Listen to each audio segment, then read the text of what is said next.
जिस तरह से यूनाइटेड स्टेट्स ने इराक, अफगानिस्तान, लिबिया, सीरिया और अब ईरान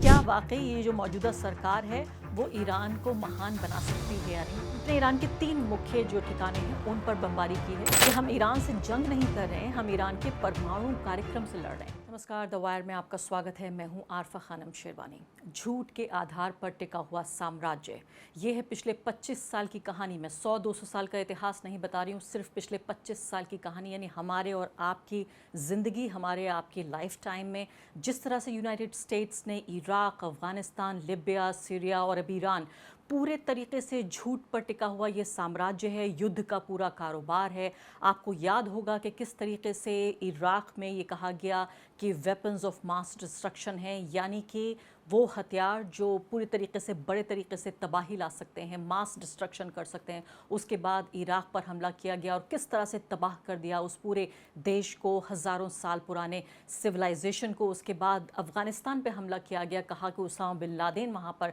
छिपा हुआ है। और उसके बाद वहाँ कितने सालों तक न सिर्फ कि वहाँ पर वहाँ के समाज, वहाँ का पूरा सिस्टम, उस देश को तबाह कर देने के बाद वो बात भी नहीं पता चली। पता चला कि उसामा बिन लादेन अफ़गानिस्तान नहीं बल्कि वो तो पाकिस्तान में छिपा हुआ था। लेकिन पूरी तबाही का आप नज़ारा देखिए। और अब बात आ गई है ईरान के ऊपर। ये कहा जा रहा है कि ईरान न्यूक्लियर हथियार बनाने की कोशिश कर रहा था, इसलिए इजराइल ने पहले उसके ऊपर हमला किया। और डोनाल्ड ट्रंप का ये कहना है कि अब जो ईरान है वो पूरी दुनिया में आतंकवाद का, टेरर का सबसे बड़ा सोर्स है, सबसे बड़ा ज़रिया है, इसलिए उसकी तबाही बहुत ज़रूरी है। इसी वजह से आप ये देखिए 3 जो ठिकाने हैं ईरान के, उन पर हमला किया गया, जो न्यूक्लियर ठिकाने हैं वहाँ पर। मैं कुछ ही देर में सबसे बड़ा सवाल जो पूछा जा रहा है आज, मैं वो आपको उसका जवाब देने की कोशिश करूँगी कि इन ठिकानों पर हमले के बाद क्या यूनाइटेड स्टेट्स ने ईरान को हमेशा के लिए तबाह कर दिया? क्या ईरान हमेशा के लिए कमज़ोर हो गया? क्या ईरान की अब कोई हैसियत नहीं बची? पिछले लगातार 10 दिनों से जिस तरह से मैं कहूँगी एक लोहे के चने चबवा रहा था इजराइल को, वो ताकत जिसको पिछले 80 साल से किसी को हिलाने की हिम्मत नहीं हुई है, उस इजराइल में जिस तरह की तबाही ईरान की मिसाइलों ने, जो बैलिस्टिक मिसाइल्स हैं, जो सुपरसोनिक मिसाइल्स हैं, उन मिसाइलों ने जिस तरह की तबाही इजराइल में लाई है, उसको देखकर थर्रा रहा है इजराइल। और हर तरह से उसकी भाषा ये बताती है इजराइल की कि वो चाहता है कि ये जंग रुक जाए। और इसके अलावा इसकी पूरी इकोनॉमिक कॉस्ट भी अगर आप देखें, जो आर्थिक कीमत है, यानी 10 दिनों का जो हिसाब लगाया जाए तो $1 बिलियन, 2, 4, 6, 8, 10 हज़ार नहीं, $1 बिलियन रोज़ाना खर्च कर रहा है इजराइल ईरान पर हमले के। जाहिर है ईरान पर जो हमला हो रहा, ईरान जो हमला कर रहा है उसका भी खर्च होगा, लेकिन ईरान अपने डिफेंस में कर रहा है। आपको याद है कि 10 दिनों से, 10-11 दिन पहले की ये बात है, 13 जून की ये बात है, जब ईरान के ऊपर इजराइल का हमला हुआ। और ये हमला तब हुआ जबकि यूनाइटेड स्टेट्स, इजराइल और ईरान बातचीत की टेबल पर बैठे हुए थे, न्यूक्लियर डील की बातचीत हो रही थी। वो भी कैसे झूठ पर आधारित थी, जिसको यूनाइटेड नेशन की जो न्यूक्लियर एजेंसी है उससे लेकर खुद यूनाइटेड स्टेट्स में अपने ही एडमिनिस्ट्रेशन की अधिकारी तुलसी गैबर्ट, जिन्होंने मार्च के महीने में ये कहा था कि सबूत नहीं मिलते कि ईरान कोई भी न्यूक्लियर हथियार बनाने की कोशिश कर रहा है, उसको रिजेक्ट करते हुए कि मैं उसकी बात पे विश्वास नहीं करता। जब ये बातचीत हो रही थी, बातचीत की टेबल पर बैठा हुआ था ईरान, इजराइल और यूएस के साथ, तब ये हमला कर दिया। कुछ ही पलों में मैं आपको बताती हूँ झूठ का पर्दाफाश ज़रूर होगा, जिसमें ये कहने की कोशिश हो रही है, खुद डोनाल्ड ट्रंप इस बात को कह रहे हैं कि उन्होंने कहा कि मैंने ख़त्म कर दिया, तबाह बर्बाद कर दिया ईरान का जो पूरा न्यूक्लियर कार्यक्रम था। और आप ये सोचिए, हंसी आती है इस बात पर कि इतने बड़े देश का राष्ट्रपति, पूरी दुनिया की सबसे बड़ी इकोनॉमिक पावर, दुनिया की सबसे बड़ी मिलिट्री पावर, दुनिया की सुपर पावर कहलाया जाता है, खुद ही जो उनके मंत्री और उनके अधिकारी हैं उनकी बातों को किस तरह से झूठा बताते हैं। अब जो उनका नया मैसेज आया है वो ये कह रहे हैं कि अगर तेहरान, अगर ईरान जो नई सरकार है, अगर वो उनको महान नहीं बना सकती, जो उनका एक, आप जानते हैं कि ये पूरा स्लोगन है उनका, मेक अमेरिका ग्रेट अगेन, तो वो भी कह रहे हैं कि मेक ईरान ग्रेट अगेन, अगर नहीं कर सकते ये सरकार तो हम उसको हटाने की कोशिश करेंगे। यानी सीधे तौर पे वो ये कह रहे हैं कि make Iran great again. US president ने एक बोला है कि मॉन्यूमेंटल डैमेज हुआ है। मैंने आपको बताया कि तबाह बर्बाद कर दिया गया है। और उन्होंने ये कहा, उन्होंने सवाल पैदा किया कि क्या वाकई ये जो मौजूदा सरकार है वो ईरान को महान बना सकती है या नहीं। वही बिल्कुल वही तरकीब, वही साजिश, वही छल जो अब तक इजराइल ईरान के साथ करता रहा कि बात करते हैं न्यूक्लियर कार्यक्रम की, जो झूठ की बुनियाद पर आधारित है ये पूरा क्लेम। लेकिन वो चाहते ये हैं कि ईरान अपने घुटनों पर आ जाए, ईरान सजदा करने लगे इजराइल के सामने और यूनाइटेड स्टेट्स के सामने, ठीक उसी तरीके से जैसे पश्चिमी एशिया के बाकी जो आधे दर्जन देश हैं वो तमाम गुलाम बने हुए हैं, कठपुतलियां बने हुए हैं अमेरिका और इजराइल के आगे। उन्हीं की भाषा बोलते हैं, उन्हीं की मदद करते हैं, उन्हीं का एजेंडा चलाते हैं। इस पूरे पश्चिम एशिया के पूरे खित्ते में आप ये देखिए कि फ़िलिस्तीन का साथ देने वाला, खुल्लम खुला फ़िलिस्तीन का साथ देने वाला ईरान अकेला देश था। आज जो एक ऐसा देश जो कि इजराइल और यूएस के रहमो करम पे टिका हुआ नहीं है, वो ईरान एक ऐसा देश है जो अपने नैतिक बल के आधार पर, बहुत बड़ा देश नहीं है वो, बहुत अमीर देश नहीं है, बहुत पुराना सिविलाइजेशन है। दशकों से आप ये सोचिए कि जो पाबंदियां लगाई हुई हैं, आर्थिक पाबंदियां यूनाइटेड स्टेट्स ने ईरान के ऊपर, उसकी वजह से बेहद कमज़ोर हो चुका है ये देश। और जो मोसाद है उसके तमाम एजेंटों ने जिस तरह से घुस चुके हैं अंदर अंदर खाने तक, उसको खोखला कर दिया है उस देश को। उसके बावजूद भी किस तरह नैतिक बल पर ये देश टिका हुआ है। तो सबसे पहले ये समझना ज़रूरी है कि ये जो क्लेम करने की कोशिश कर रहे हैं डोनाल्ड ट्रंप और कह रहे हैं कि पूरी तरीके से मॉन्यूमेंटल डैमेज पहुंचा है, ऐसा नुकसान पहुंचाया है जिसको भूलना नामुमकिन होगा। अब आप ये देखिए कि ये इशारा तो रिजीम चेंज का किया जा रहा है, बिल्कुल वही बात जो अब तक इजराइल कहता आया है। मैं इससे पहले कि आपको बताऊं, कुछ ही मिनटों में आती हूं बस, कि जो बाकायदा सैटेलाइट की पिक्चर्स हमारे सामने आ रही हैं और ख़ुद यूनाइटेड स्टेट्स की जो मिलिट्री इंस्टीट्यूशंस हैं, उसके जो विशेषज्ञ हैं, जो सैनिक जो मामले हैं उन पर विशेष राय रखते हैं, उन्हीं पर शोध करते हैं, उनके ज़रिए मैं आपको बताऊंगी कि वो क्या कहने की कोशिश कर रहे हैं। सीधे तौर पर इस क्लेम को झूठा बताते हैं, लेकिन उससे पहले मैं आपको बताती हूँ कि किस तरह से जो दूसरे मंत्रीगण हैं, जो बाकी जो अहम लोग हैं अमेरिका में जो सरकार को चलाते हैं, उन्होंने क्या कहा इससे पहले कि जब वो रिजीम चेंज की बात कर रहे हैं, तख्ता पलट की बात कर रहे हैं।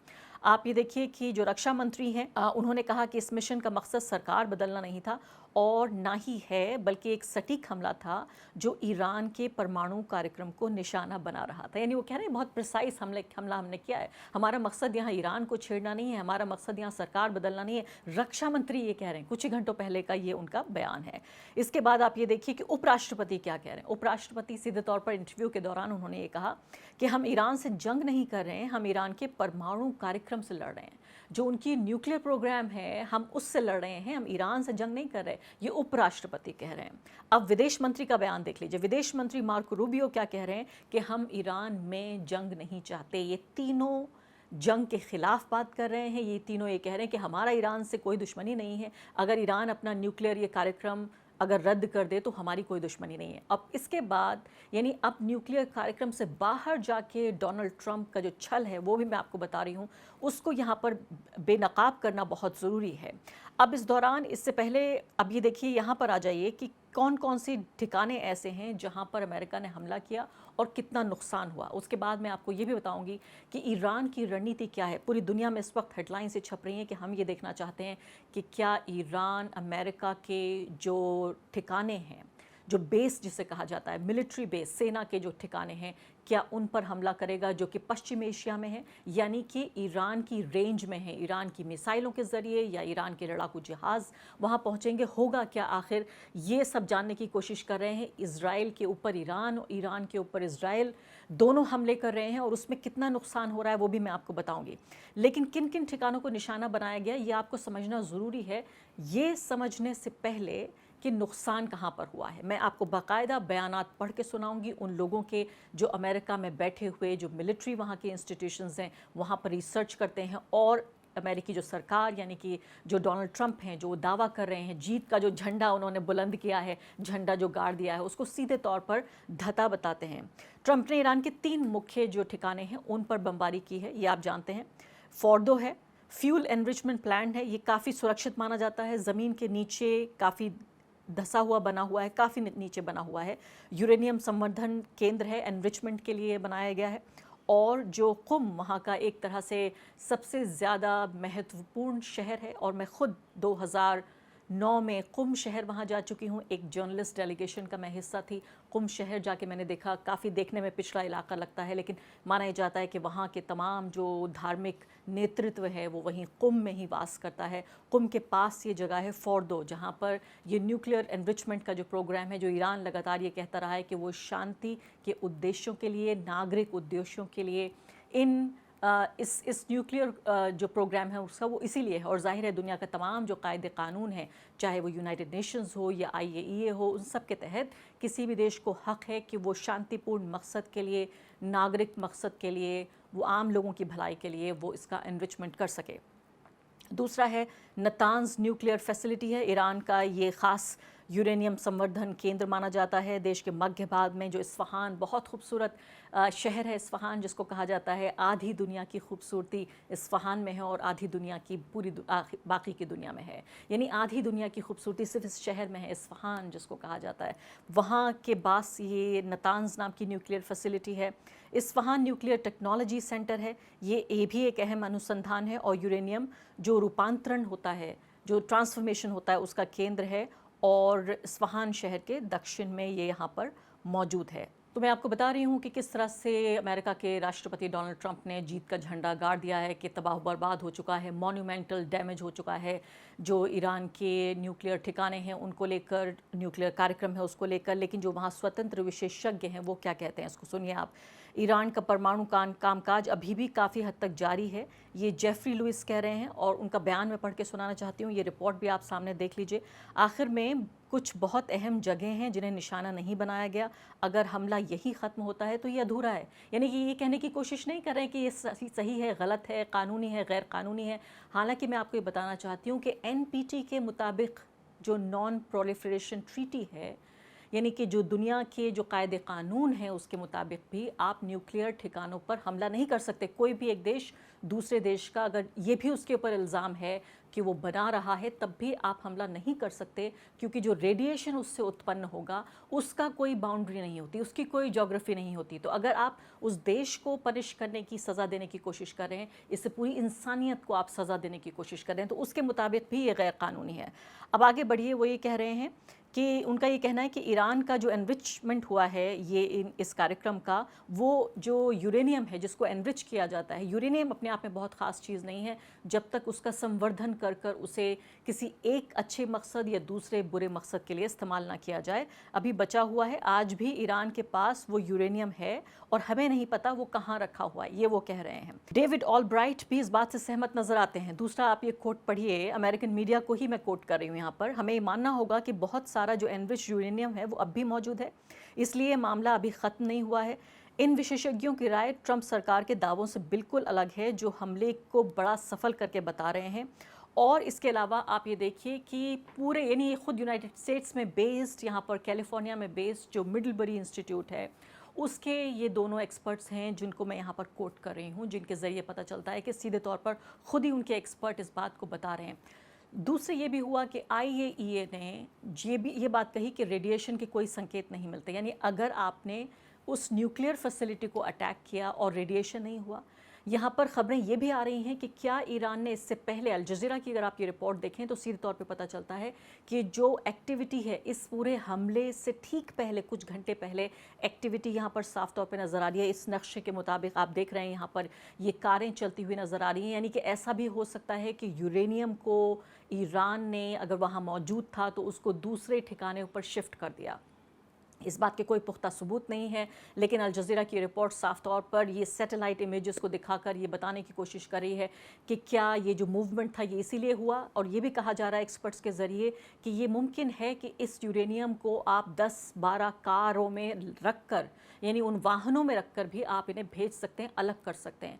ईरान को इस बात का अंदाज़ा आज नहीं बल्कि लगातार कितने सालों से है, 30 साल से कम इजराइल लगातार ईरान के जो न्यूक्लियर कार्यक्रम है उसको लेकर सवाल उठाता रहा है और वो ख़तरे में है। तो ऐसे में बहुत ज़्यादा आश्चर्य की बात नहीं है अगर ईरान ने अपने को सुरक्षित करने के लिए, अपने इस कार्यक्रम को सुरक्षित करने के लिए अगर इस यूरेनियम को अलग हटा कर रख दिया है, तो भी बहुत हैरानी की बात नहीं है। यहाँ ये भी कहा जा रहा है कि इतना पैसा बर्बाद करके, बिलियंस ऑफ डॉलर बर्बाद करके आखिर यूनाइटेड स्टेट्स ने हासिल किया तो क्या किया?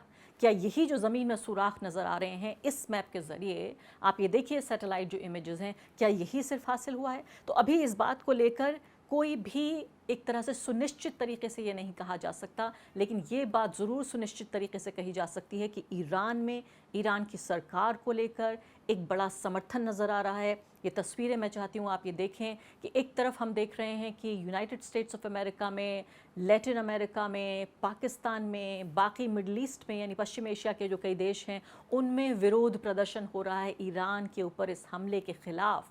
और दूसरी तरफ ख़ुद ईरान के राष्ट्रपति इस पूरे माहौल के बीच, वहाँ की जो सरकारी एजेंसी है उसने ये वीडियो जारी किया है जो अपनी स्क्रीन पे आप देख रहे हैं, वहाँ पर पहुँचे हैं और लोग नारेबाजी कर रहे हैं। और वहाँ का एक बहुत ही मशहूर एक नारा होता है जिसमें वो डेथ टू अमेरिका और डेथ टू इज़राइल, इस नारे को बार बार बोला जाता है। फ़ारसी ज़बान में इस नारे को वहाँ के लोग बोल रहे हैं। आइए सुन लेते हैं।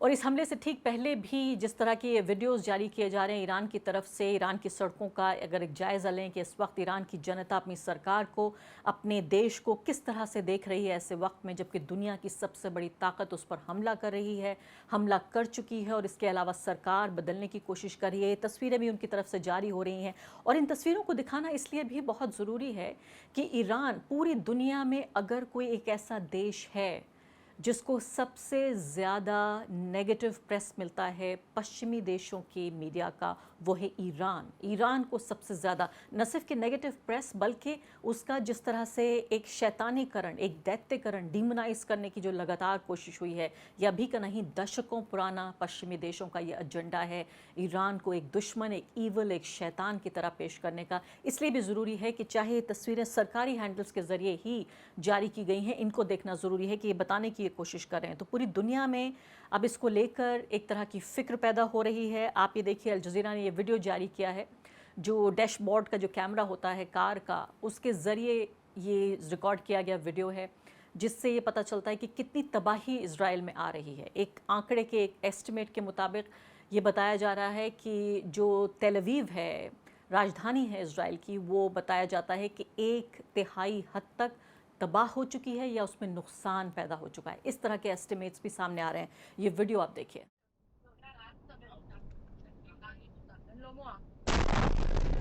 בית חנן, בית עובד, לא נראה לי אצלך.